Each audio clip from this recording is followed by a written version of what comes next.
Good morning, everybody. Good morning, good afternoon, good evening, and good night, depending on when you may be watching this and where you are in the world. Thank you so much for being here. I am King Pigley, and this is Gaming Imperfectly. And it's Monday, so you know what that means. Even though we're playing Valiant Hearts, it's good to take a break sometimes and just to talk about what's going on in the world and how everybody's doing and how I'm doing, and just what we do here at Gaming Imperfectly. So let's just get right into it, shall we? We're not gonna miss the whole giant elephant in the room and not talk about, uh, this weekend's high-profile suicides. Anthony Bourdain, of course, the most well-known. Kate, bless your heart. I can't remember your last name. I'm not a fashion designer. And although the subject matter of suicide definitely caught my attention, Anthony Bourdain is the most notable name that I can say that, caught my attention this weekend. Over the it just again, suicide, guys, it's a pandemic. It's not something that is to be taken lightly, and clearly it does not respect gender, race, religion, and financial status. It doesn't care if you're a man or woman or a child. Suicide, depression is a disrespecter of all life. I don't know what other word to use other than disrespectful, because suicide is a complete aberration of nature. It does not exist in the way that we, human beings, that is, go around killing ourselves. It just doesn't. I've never seen a lion wake up in the morning on the Serengeti and go, "Ah, damn it, I can't do this anymore. I can't take it. I'm a lion," and then going off himself. It just doesn't occur. And so, but the great tragedy to suicide, of course, is the taking of one's own life, and then the mess that is left behind after you're gone. I don't want to talk long about it, guys, because we talk about suicide quite a bit since I've started the channel. But if you're feeling suicidal, please go and get help, guys. I know it's so easy to say, but it really is that easy. It just blows my mind when people of great affluence kill themselves, like Anthony Bourdain, for instance, or Robin Williams. We've lost so many. Chris Cornell. Over my lifetime, I don't know how many celebrities we've lost, but it's been quite a few. In fact, most of some of them were drug overdose, but I think they go hand in hand, don't they? I mean, don't addiction isn't addiction a mental illness? I would most certainly say it is. And when somebody ODs, like I don't know, the lead singer of Alice in Chains back when I was young, or Sublime, Amy Winehouse. Isn't that just another form of suicide? I mean, really, aren't we just killing ourselves with poison at that point in time? I mean, addiction certainly goes hand in hand with it. But either way, how many do we have to lose is the question. I mean, we've lost so many affluent people. People of celebrity status, and that's when we take note. If it was Bob Flibber down the road, people kill themselves in this country almost every single day. Okay. In fact, I would dare say that there's not a day that goes by in this country, and certainly not around the world, where somebody doesn't take their own life.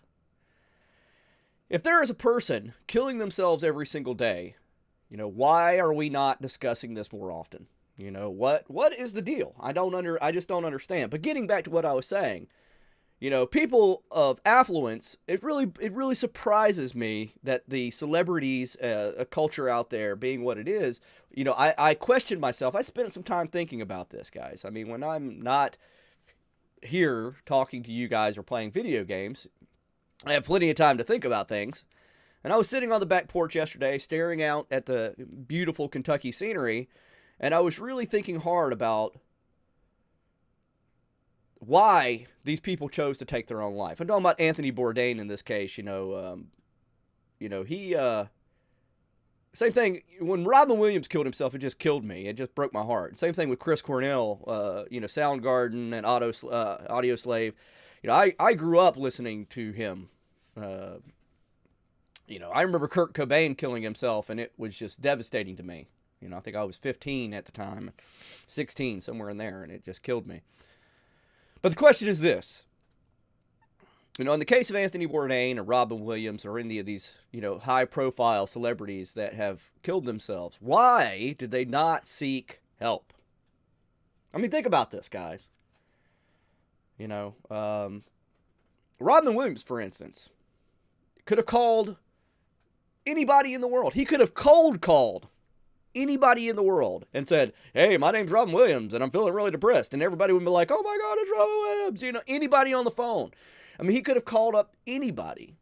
And with his money, he could have went to a Swiss Alps retreat for 6 months wearing nothing but white cotton bathrobes made from, 1,000 thread count Egyptian cotton, and had Swiss women rub his toes and his fingers with a cucumber mask on, talking to a psychiatrist who mentored under the apprentice of Sigmund Freud.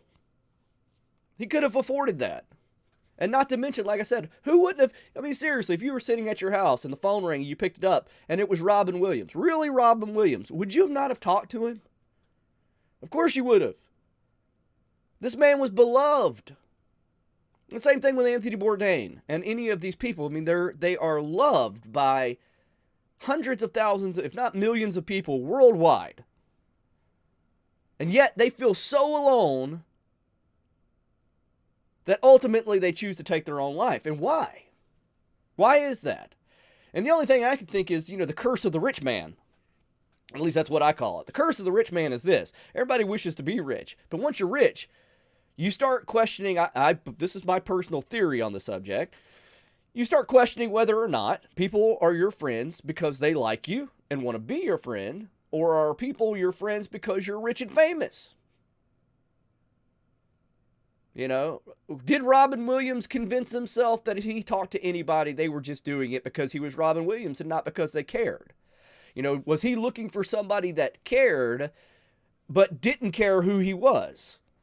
And of course, being Robin Williams, you can't find that. Being Anthony Bourdain, it's very hard pressed to find people that don't know who you are. And if you're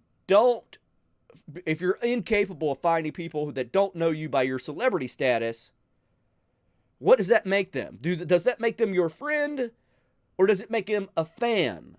And do you spend the rest of your life wondering whether or not your friendships are real, or are these people just with you because you're wealthy and a celebrity? And I think that's maybe why they didn't go get help, because they didn't trust anybody, because they no longer believed that people liked them because they were them, but because they were who they were. And so they felt ultimately alone and chose to take their own lives without reaching out for help. I don't know. I do know this, that because suicides occur every day in this country, I think it's a great tragedy that we're not talking about suicide and just destigmatizing the whole subject matter. I've told you guys that my grandfather killed himself. My mother's father killed himself. He killed himself in 1955. Okay, my mother was 5 years old. She was sitting on the front porch of her home playing with a doll. She was telling me the story. She never talked about it growing up. I got her to tell me about it once. And my grandfather was a police officer. Great family tragedy, and quite taboo in my family to discuss, but I'm going to share it with you guys. My grandfather, as I said, was a police officer in 1955 in a small town called Siler City, North Carolina. Apparently, what was happening was he was cheating on my grandmother. I'm not going to condone that, and I don't. But that's not what we're here to discuss, so let's not get off track. But what this man did was absolutely terrible. And he was not only cheating on my grandmother, but he decided to break it off. At least good on him. He decided to break it off. And he met the lady that he was seeing to tell her that it was over. And they had a cup of coffee at a diner, apparently.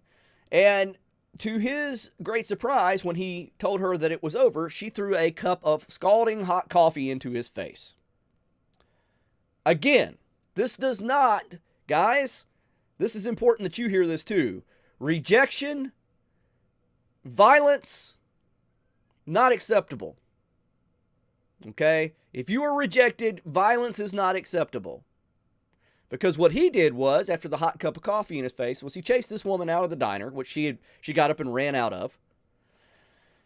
She went around the side of the building. She ran off into a field with him in hot pursuit. Being a police officer, he caught up with her. My grandfather then proceeded to beat this woman within an inch of her life. In fact, he thought he had killed her, and he left her in that field for dead. She did not die. And she got out of the field. She woke up. And she crawled out of the field, and she went and got help. My grandfather was arrested for attempted murder. He was kicked off the police force. And while he was awaiting trial, he came in one day. My mother said she was sitting on the front porch playing with her dolly with my grandmother, who was sitting out there crocheting. For all those that don't know what crocheting is, it is almost a type of knitting. He walked past my mother. He patted her on her head. He walked inside the house, and then he shot himself in the head with a shotgun. Fantastic, right? Now what he is a tainted memory and a picture on a mantle. That's all my grandfather is. I never met the man. I don't have any emotional context towards him one way or the other. You know, I've discussed with you my own personal inabilities to make friends and to make, lasting bonds with people that are around me every single day. I never met this man. So I don't judge him one way or the other. And this happened so long ago, I'm just telling you what it is. So the point being is that all these people in our lives that have taken their lives and taken that step towards irrationality and death are just, that's what they are now. They're memories. Some good, some bad, but they're memories. And how many photographs need to be on the end table? How many photographs of our loved ones that are lost need to be on the fireplace mantle, where all we do is walk past them and dust off the picture occasionally?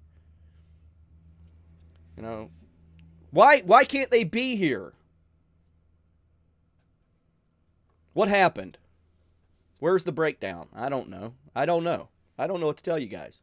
I know I'm sick of it.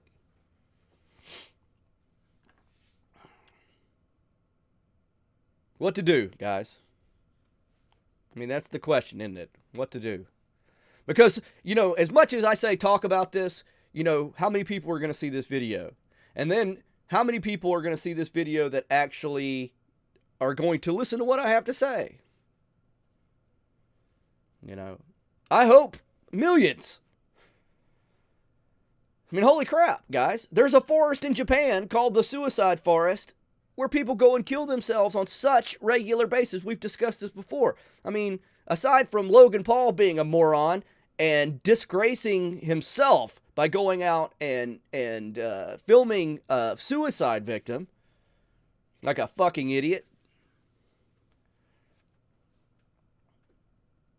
nobody's talking about this stuff, guys. Nobody's talking about this. But when there is a forest solely there, it seems like, for the purpose of killing oneself, and it happens with such frequency that it's, there's signs up telling you to turn around. Don't walk in the forest and kill yourself. I mean, seriously, when that kind of stuff is necessary, what are we doing? What are we doing? I don't know. Things don't make any sense to me, guys. What do I know? I mean, my brain is it doesn't always function properly, but I know this much. There's just some great stupidity going on in the world where our loved ones are offing each other left and right, and nobody's talking about it. Where 44,000 Americans have died last year, and nobody's talking about it. Where the suicide rate in this country has risen from 1999 till now by 30%, and nobody's talking about it. You know, much less doing anything about it. I mean, man, we can't even talk about it, apparently. Well, we're talking about it here, guys. You know, I don't have all the answers. I don't know what to do. I know I'm sad. You know, I know for me, suicide isn't an option, no matter how sad I get. I just, you know, like I said, I left that part of my life go a long time ago. You know, I just don't. I have no want to take my own life anymore. And even on days, on my worst days, guys, where I am truly having true chemical imbalance, if I'm in the throes of a depression, of a manic depression or a psychotic break from reality, even then, I'm just no longer suicidal. Self-harm, that's a whole different thing. And no, I don't go around hurting myself per se, like cutting myself and doing stuff like that. Guys, that's not good either. Self-harm can take many forms. Many forms. Overeating, drugs, alcohol. I mean, you can self-harm. Sex, for God's sakes. You can self-harm in lots and lots of ways. You know. But even when I'm at my worst, suicide is just no longer an option for me. I haven't made it for as long as I've made it to roll belly up now and give up on life. You know, I'm going to ride this thing out to the end. And I hope that if there's anybody out there that watches this and you're on the brink and you're struggling, hang in there. Please, hang in there. I'm going to post the National Hotline for Suicide Prevention down below in the description. Call them. Write me in the comment section. And you don't want to air anything, direct message me. Private message me. Go to Facebook and direct message me. Go to Twitter and message me. Just talk to somebody. You know, because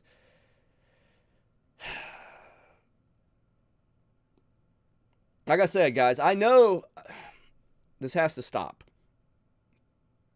I know, obviously, from Anthony Bourdain dying, that when you choose to kill yourself, you're just not thinking clearly.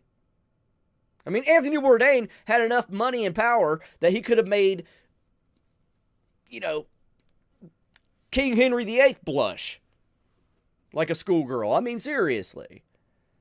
And yet he didn't reach out to anybody.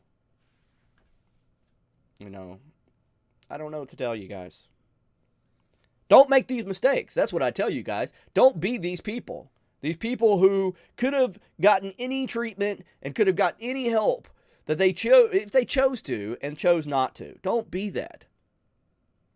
I beg you, please don't. Because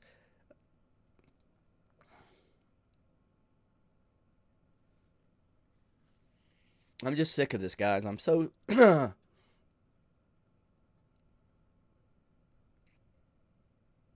this is a really hard topic of discussion, guys.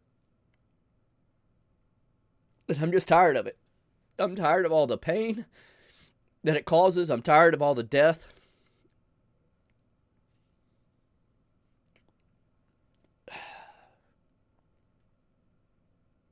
I wonder what my life would have been like if my grandfather hadn't killed himself.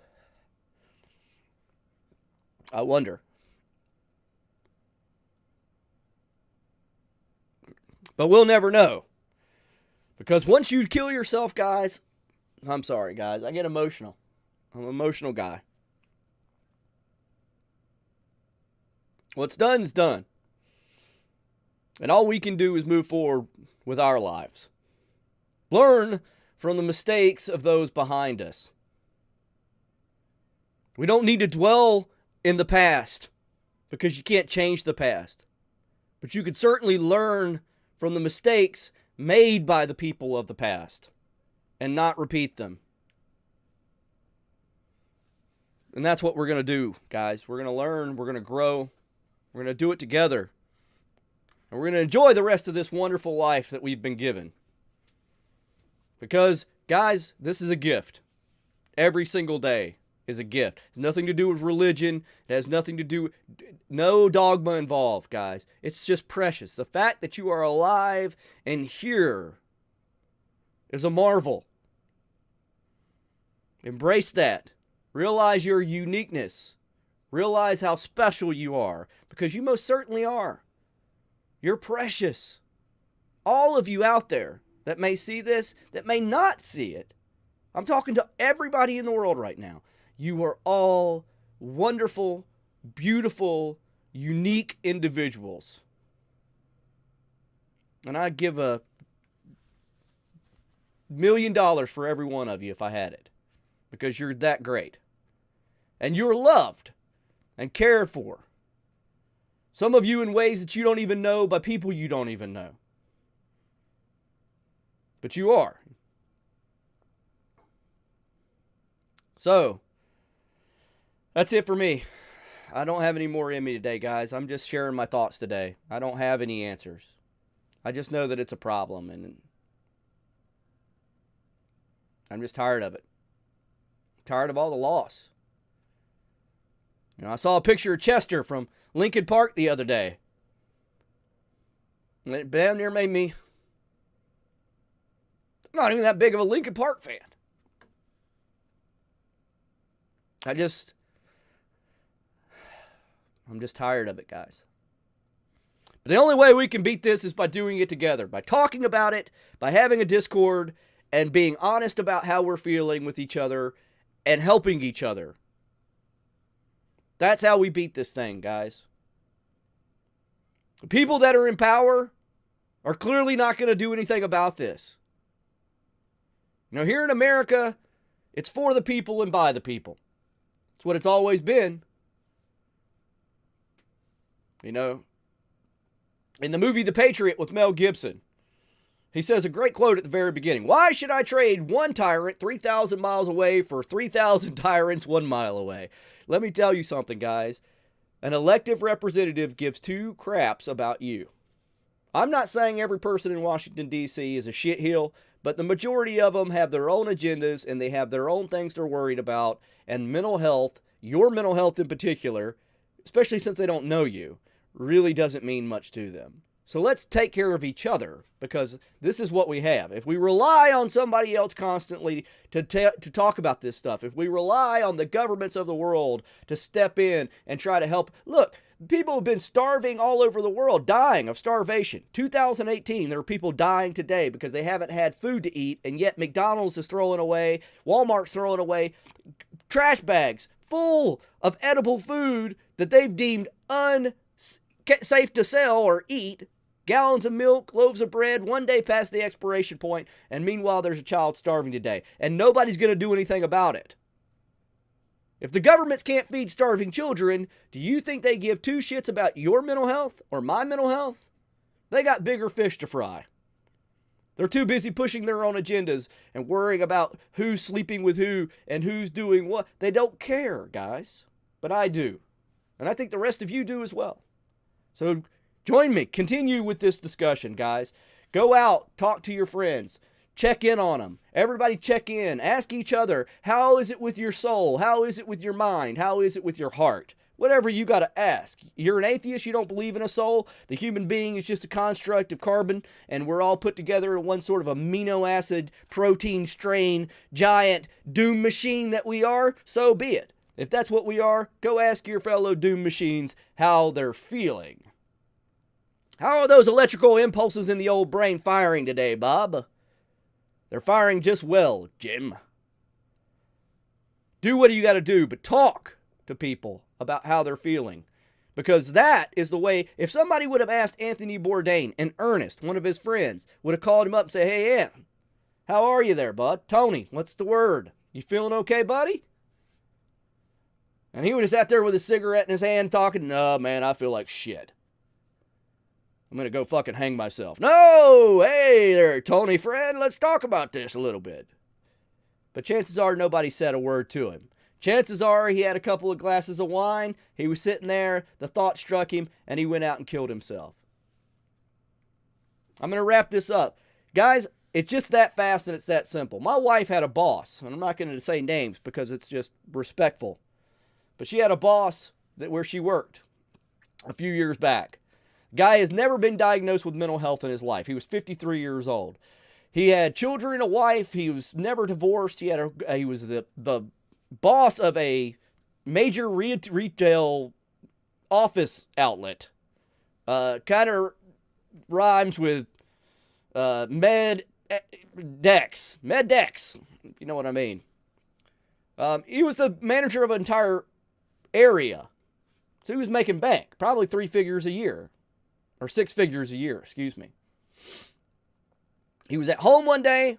He had been stressed about finances. Nobody else was there. He was in the middle of cooking lunch. He didn't even take the food off the oven. He went into the garage and he hung himself. Never been diagnosed with mental health. And didn't even bother to take the food off. When his wife came home, she came home to smoke alarms, the kitchen damn near on fire, food burning, and found him hanging in there, to her great terror.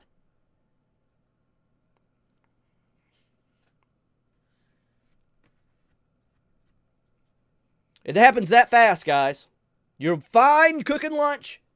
I think I'll go hang myself because it's a good idea. That is not a sane mind. That is not a well mind. There's no way you can rationalize that as being okay unless you are mentally ill. That man had not been honest. That was not the first time, guys, that he had ever thought about killing himself in his life. He wasn't sitting around his life peachy king and all of a sudden he's cooking some fried bologna and decides that death is a viable option. I fucking hate bologna. That's it. I'm going to go kill myself. No. This man had probably contemplated suicide numerous times in his life, but he never reached out to anybody. He never told anybody how he was feeling. And now he can't. Now his wife is a widow. His kids no longer have a father. And they still have to worry about finances, which was the primary reason this man left in his note for killing himself was financial reasons. So now his family still has to worry about financial reasons, including the burial cost and everything else. And he doesn't anymore because he's dead. Guys, go get help. Don't be those kind of people, acting like the world is fine and that you're fine when you're not. Who cares what people think about you? If you go and kill yourself, you're not going to care what people think about you because you're dead. If you're worried about what people think about you, that means you're alive and good. Then be worried what people are going to think about you, but go get help while you still can. Okay, guys, I know this is a long one. Some of this stuff has to be said, and so I'm going to say it. I love you guys. Thank you so much for being here today. King Pigley's out of here. Guys, please, if you're feeling suicidal, call somebody, talk to somebody, message me. I don't care. You're loved. You're cared for. You'd be missed if you weren't here. And I prefer the world with you in it. Everybody else be damned. I don't care what anybody else says. You're a good person. You're a wonderful human being. I care, and I want you here. So that's it for King Pigley here at Gaming Imperfectly. Thank you guys so much for being here and letting me share my thoughts with you. Thank you so much for being here on Gaming Imperfectly. If you're new to the channel, thank you so much for subscribing. I do this every Monday. I call it Mental Health Monday. However, you know, as time evolves, we might not discuss mental health. We might discuss Parcheesi or maybe the finer points of Chinese checkers. I don't know. But I know this much. I appreciate every one of you for being here and taking the time out of your day to come spend it with me here at Gaming Imperfectly. We'll be back with Valiant Hearts ASAP, so fear not. If you like this, please hit the like button. Helps me out, lets me know you're enjoying the content. If there's something that you would like for me to discuss about mental health or anything along those lines, on Mondays, I'm open book, guys. Just put it in the comment section below. We'll get to it, I promise you. We'll talk about it. If it's weighing on your heart, let me know. We'll talk about it. But that's it. If you really enjoy the channel, guys, please subscribe. It certainly helps me out. I'm trying to grow, guys, and I can't do that without you. I need you.